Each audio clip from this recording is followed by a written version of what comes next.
18절 보겠습니다. 내가 심히 기이 여기고도 깨닫지 못하는 것 선엇. 말씀을 방금 읽으면서 보셨겠지만 깨닫지 못하는 것 선엇 나오죠. 18절 위에는 소제목을 그렇게 달면 되겠죠. 그리고 21절 위에는 또 소제목을 단다면 견딜 수 없게 하는 것 선엇 나오고요. 24절 위에는 가장 지혜로운 것 넷이 있다. 땅에 작지만, 그렇게 세 가지로 좀 나눠서 볼 수 있겠죠. 내가 심히 기이 여기고도 깨닫지 못하는 것 선엇이 있나니, 여기 깨닫지 못하는 것이라고 하는 말은 한계를 가진 존재라는 뜻을 갖고 있는 겁니다.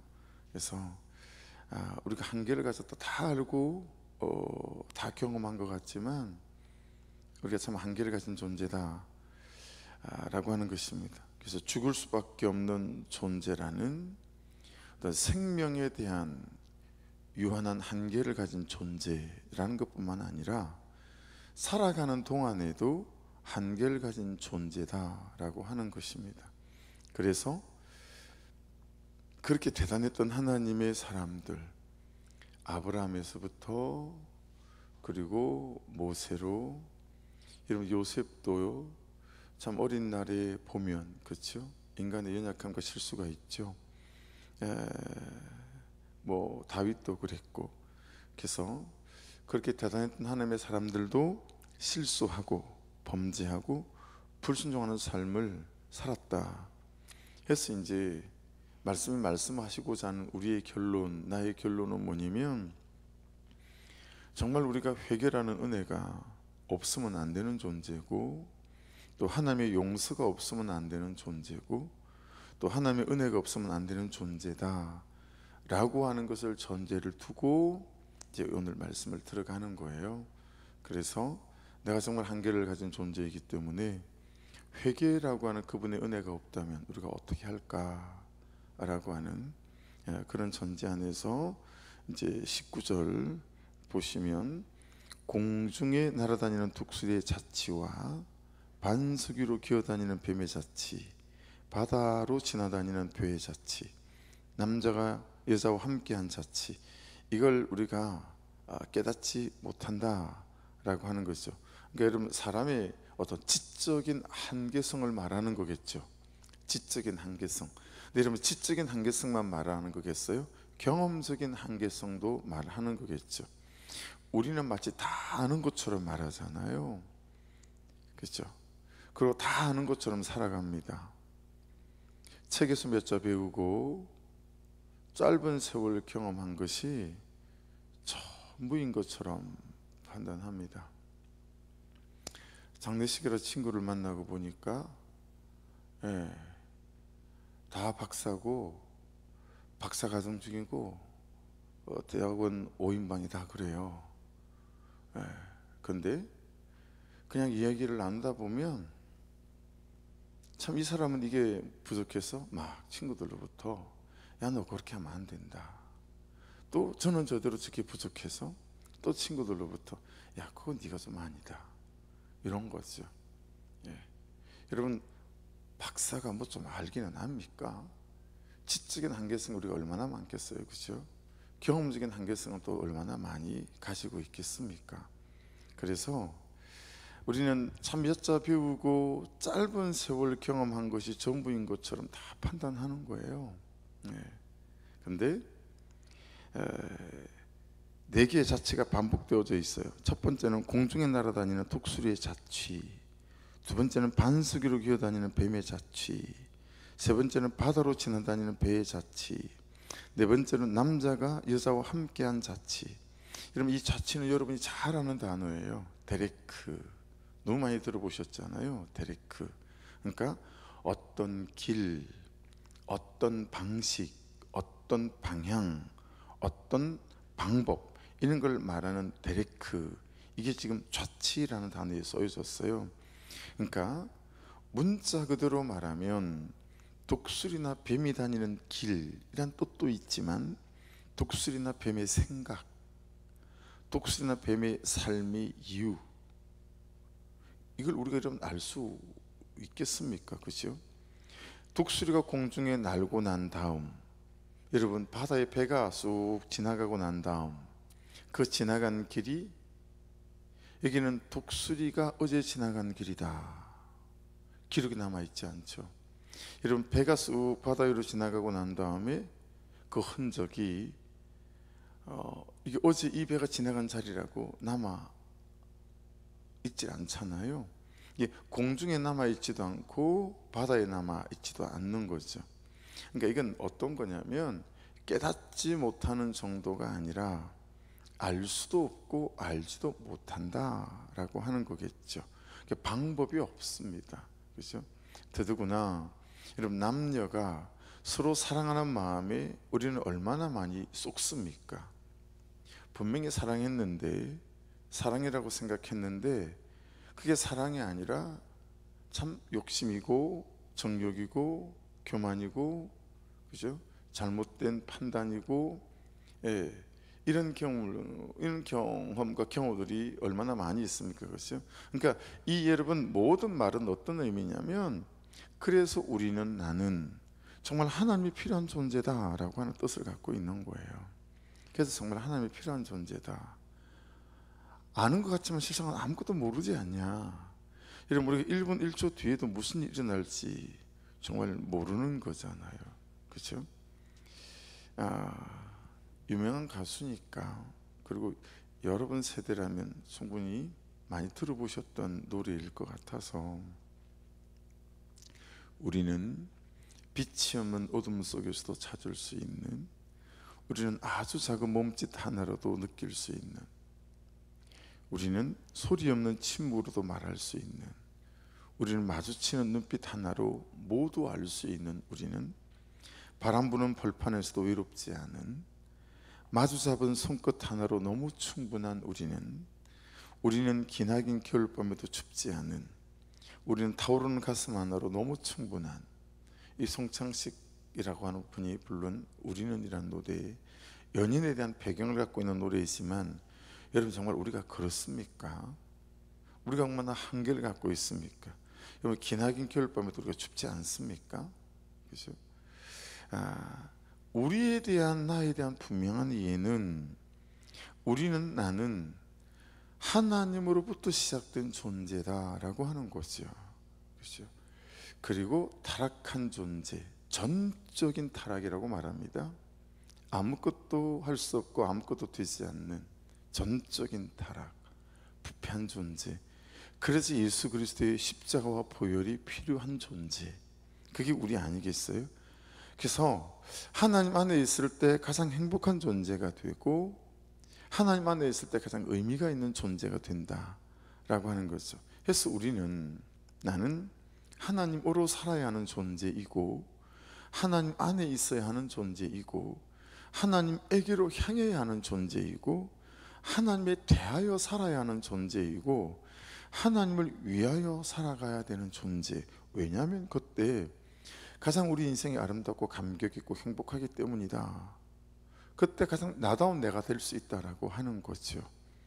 그런 가장 아름다운 존재로, 감격이 있는 존재로 살아갈 수 있게 하는 것, 그 길, 그 빛, 그 등대가 말씀이라고 하는 길이고, 말씀이라고 하는 빛이고, 말씀이라고 하는 등대다. 그래서 여러분, 시편 119편 105절에는 우리가 잘 아는 주의 말씀은 내 발의 등이요 내 길의 빛이니이다 라고 고백을 합니다.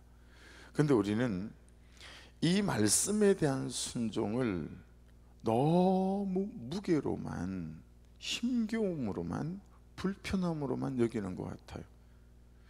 이 말씀이 하나님에 대하여 살게 하잖아요. 이 하나님이 하나님을 향하여 살게 하잖아요. 이 말씀이 하나님을 위하여 살게 하잖아요. 근데 그 결론의 끝이 우리가 가장 행복하고 아름다운 존재, 나다운 삶, 나다운 존재가 되게 하는데, 이 말씀에 대한 순종을 너무 무겁고 힘겹고 불편하게만 여기게 만드는 어떤 그런 공격들이 안팎에서 있다라고 하는 거죠. 여러분 다 보세요. 여기 심장을 달고 다니면서 여러분 단 한 번이라도 너무 불편해, 너무 무거워, 너무 힘겨워 라고 여러분 생각하신 분들 있으세요? 여기 심장을 달고 다니면서 너무 무겁다, 이거 확 띄워놓고 다니고 싶은데 띄워낼 방법이 없나? 이렇게 생각해 보신 분 있으세요? 이번에 대통령 선거할 때 보니까 암살의 위협이 있다고 대통령 선거하러 다니면서 방탄복 입고 다니는 분도 있더만요. 여러분, 이 심장을 보호하려고 우리가 얼마나 애를 써요. 하나님께서 오죽하시면 심장을 만드시고 이 앞에다가 갈빗배라는 걸 두셔서 이 심장을 보호하게끔 만들어 놓으셨겠어요? 여러분, 우리가 심장을 달고 다니면서 너무 무겁다, 이거 확 띄워놓고 좀 다닐 수 있는 그런 의학적인 소견, 의학적인 여러분 그런 공부 보셨어요?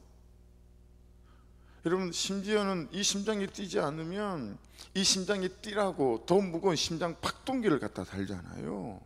몇 년에 한 번씩 그걸 갈아야 하는 수고를 마다하지 않으면서. 그렇잖아요? 그렇죠? 그러니까 왜 우리가 그러죠? 왜 이 심장이 무겁다고 느끼지 않죠? 이 심장이 뛰지 않으면 난 없으니까요. 이 심장이 뛰지 않으면 그 순간부터 나는 끝이니까요. 여러분, 하나님이신 말씀은 우리의 심장이에요. 우리를 살게 만들고 우리를 뛰게 만들고, 그렇죠? 우리를 존재하게 만드는, 오늘이란 이 하루를 가장 나답게 사람답게 살아갈 수 있게 만드는 그 심장, 그게 하나님이신 말씀이라는 거죠. 나의 오늘을 살게 하고 나의 오늘을 존재하게 하는, 그게 말씀이라는 거죠.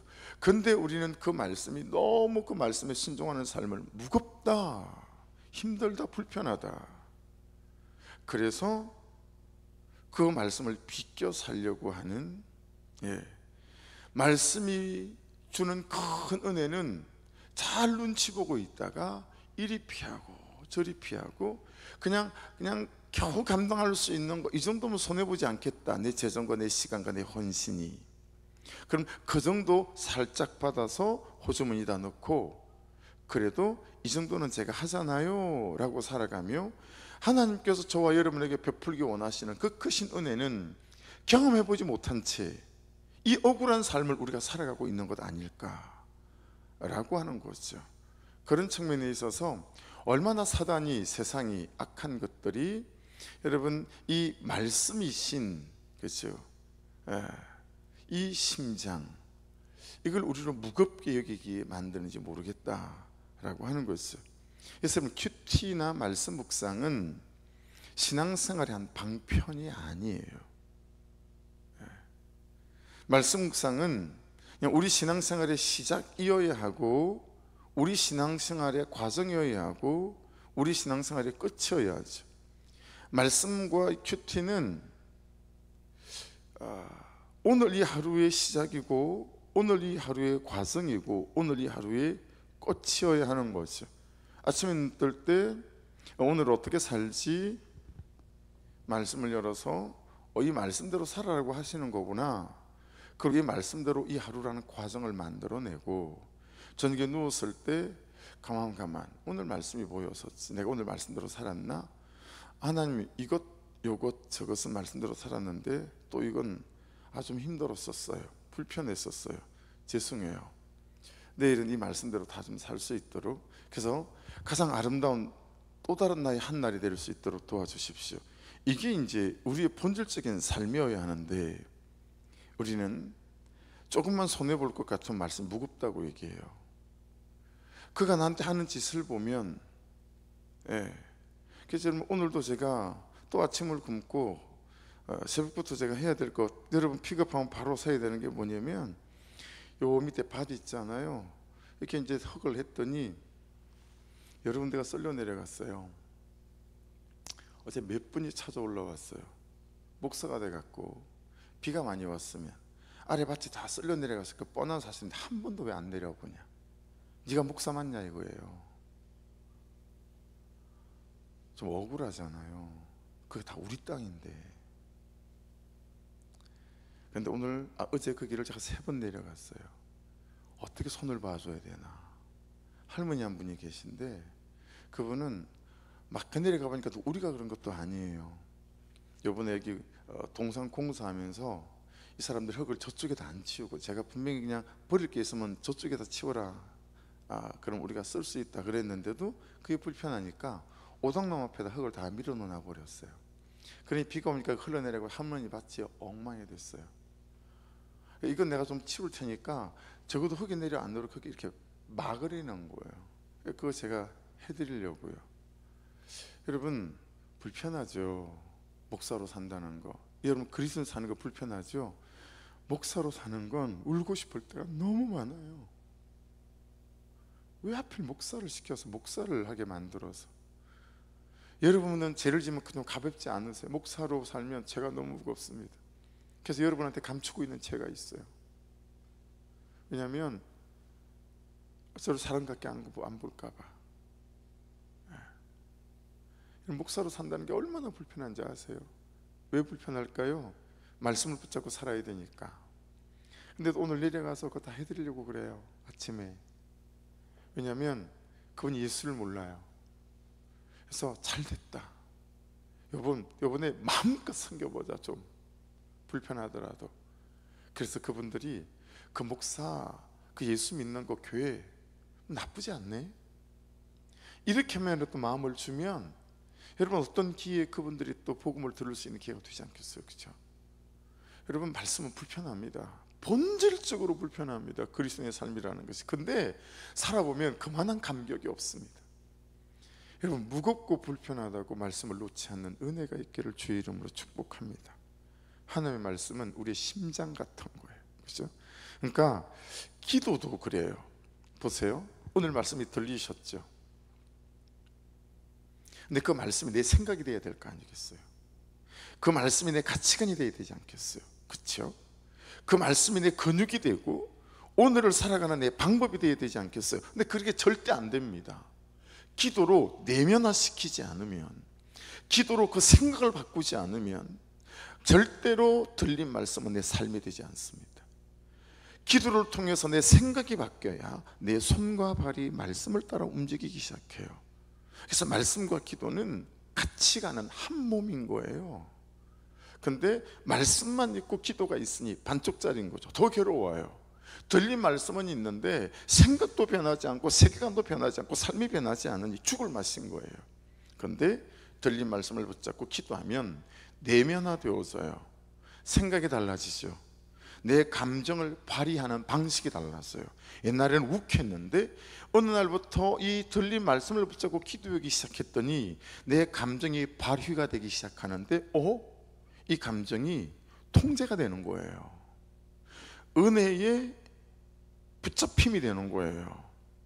그래서 참 안 되던 내가 신앙의 세월에 따라 조금씩 반에 반 걸음씩 바뀌어가는 거죠.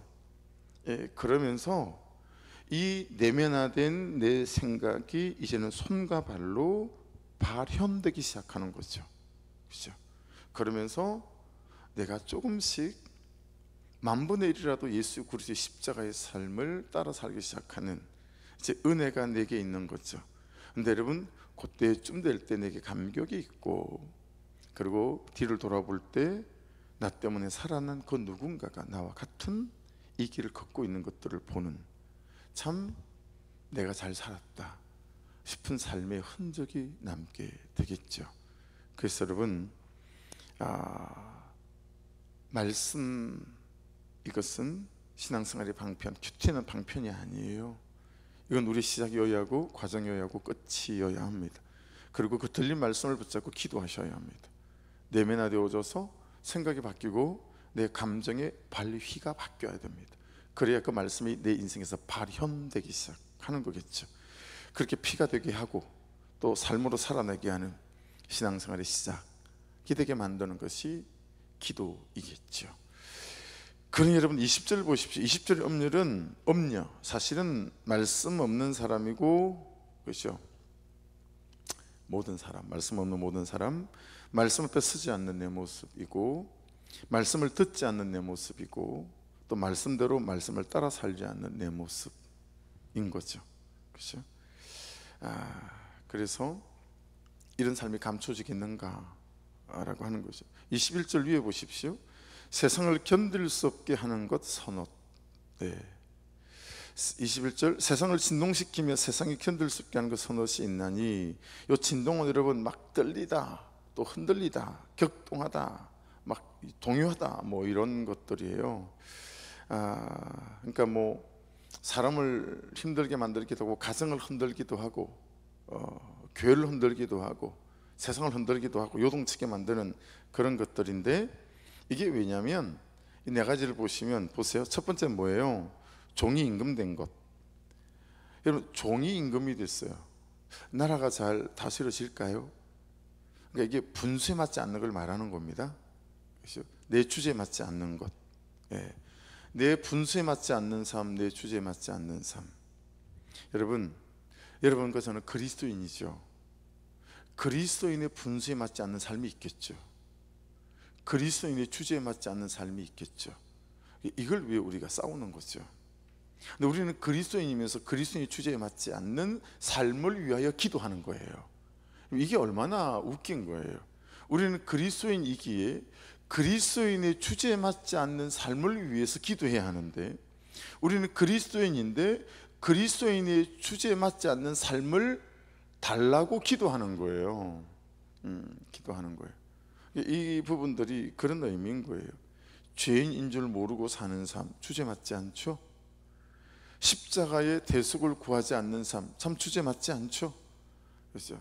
하나님, 내가 당신 없으면 이 하루를 버티기가 참 버거워요. 이게 여러분 우리의 주제 맞던 삶 아닐까요? 그렇죠? 그러면서 또 하루를 말씀으로 잘 견디고 버티는 거죠.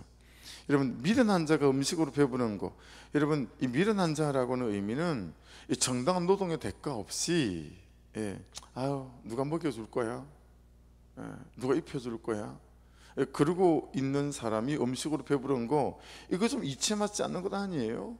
이런 식으로 지금 말하고 있는 거고, 23절을 보세요.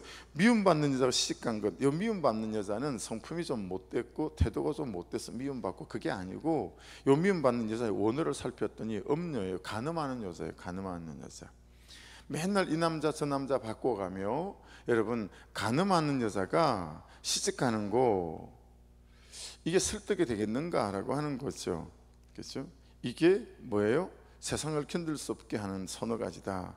네 번째 뭐예요? 여종이 주모를 이은 것이니라. 그럼 이건 어떤 거냐면, 자, 주모예요. 주인이 있어요. 여종이에요. 근데 이런저런 온갖 수단과 방법을 가리지 않고 주모를 쫓아내요. 그리고 이 여종이 주모가 되는 거예요. 주인이 되어지는 거예요. 윤리와 도덕이 무너진 세상을 의미하는 거였죠. 우리가 그 가운데 살아가고 있고, 그래서 그리스도인의 삶의 가치를 가지고 산다라고 하는 것이 얼마나 큰 싸움인지, 저울을 속이지 않는 것이 얼마나 큰 싸움인지 이해할 만한 거죠. 여러분이 들으실 때 대단히 저것까지는, 저 정도 뭐 이렇게 생각할 수 있을지 모르겠지만, 저에 대해서 어제 연못을 제대로 틀 수가 없어서 막 벌레 생각에 물을 다 뽑아내고, 아침 나절에 애들이 막 줄을 돌을 던지고 막 이러는 거예요. 그게 방수포를 비닐로 또 해놨기 때문에 그 비닐가 터져지면 연못 해놓나 마누나 돼서, 거기서 이제 시멘트를 6포를 사갖고 와서 이제 공고리를 다시 쳤어요. 근데 시멘트를 사러 갔는데, 시멘트 6포 하고 호수 10m를 주세요 그랬어요. 근데 돈 계산을 다 하고 나와서 직원한테 사장님이 시멘트 7포 싣고, 그리고 10m 호수 이거 끊어주면 돼 그러는 거예요. 그리고 호수를 심고 차를 뒤로 창고로 돌려서 시멘트를 싣는데 7포라고 그랬죠. 그 7포를 이제 실려고 할 때 내가 같이 도와줘야 되니까, 야 여러분 그때 아니요 6포예요. 바로 말이 튀어나와야 되잖아요. 근데 한 박자 쉬고 그 말이 나오는 거 있죠. 그래서 잠깐만요 그래 놓고는 휴대폰을 꺼내가지고 계산을 해봤어요. 한 포에 얼마니까, 이분이 6포를 달라 그러는데 7포를 계산을 했나? 아니면 6%를 계산해 놓고 착각해서 7%를 쓰라고 하는 건가? 근데 계산을 해보니까 일본이 7% 계산을 한 거예요. 그래서 7%예요. 그리고 7%를 실어온 거죠. 여러분 참 제가 가소롭죠. 6%입니다. 그러면 그냥 그 말이 바로 튀어나와야 되잖아요. 그런데 한 박자 쉬고 계산기로 계산해보고 이러고 하는 거예요. 그러니까 참 부끄러운 거죠. 여러분 장사를 하시면서 가격을 속이지 않는 거 장사하는 분들은 쉽지 않으시죠. 그런 세상 속에 저와 여러분이 살아요. 그렇죠?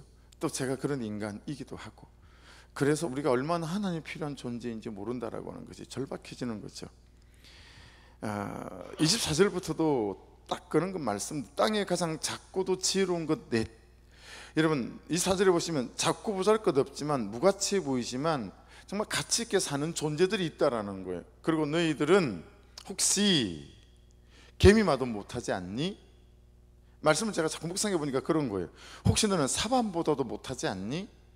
넌 혹시 메뚜기보다도 못하지 않는 것 아닐까? 넌 혹시 도마뱀보다도 못한 존재가 아닐까? 그 말씀이 이 말씀이더라고요. 그러니까 여러분 그 개미를 닮아라고 하잖아요. 먹을 것을 여름에 준비하는 개미. 여러분 이거 부지런해야 된다, 성실해야 된다, 여기서 끝나면 안 돼요. 여러분 개미는 준비하잖아요.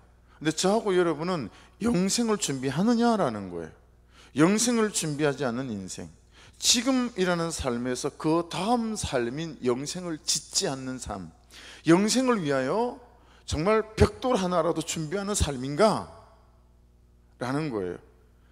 근데 니들 보면 하나님을 믿는다 말하면서 개미마도 못한 것 같은데 뭐 이런 뉘앙스인 거죠.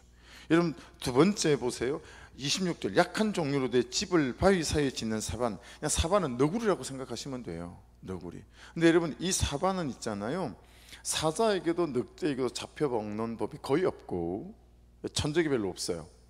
특히 사람 손에도 거의 잘 잡히지 않아요. 왜 그럴까요? 이 사반의 핵심 의미는 잡히지 않는다라는 거예요. 왜 그럴까요? 바위 사이에다 집을 짓기 때문에 그래요. 여러분 성경에서 바위는 뭐죠? 성경에서 반석은 뭐죠? 구약에서는 하나님을 말하는 것이고 신약에서는 예수 그리스도를 말하는 거예요.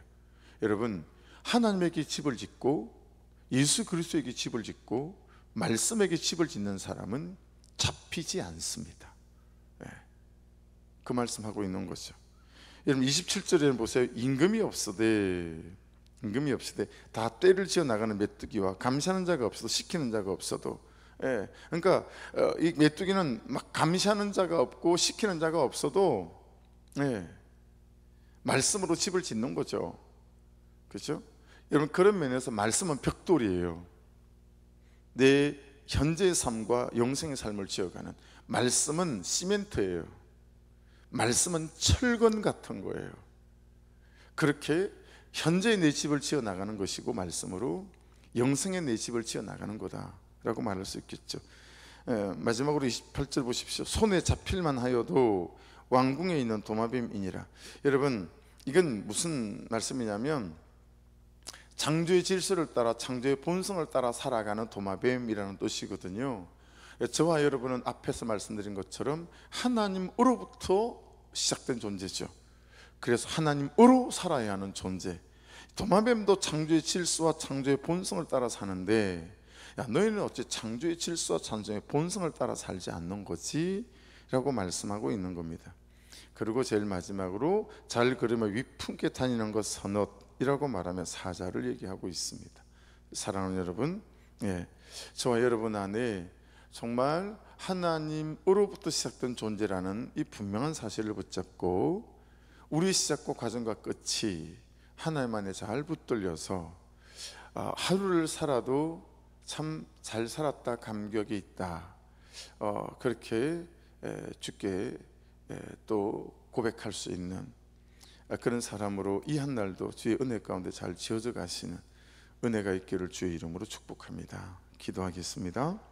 말씀 붙잡고 기도하시면서 아버지 하나님 은혜를 부어 주셔서 말씀이 무겁다, 이렇게 불편하지, 이것이 아니라 하나님 이 말씀에 대하여 말씀을 향하여 살아가는 은혜를 허락해 주셔서 이것이 정말 존재다운 존재로 살아가게 만드는 길이요 빛이요 등대라는 사실 안에서 그 끝에서 날마다 감사와 감격을 경험하고 열매를 경험해가는 은혜와 인생이 있게 도와주옵소서.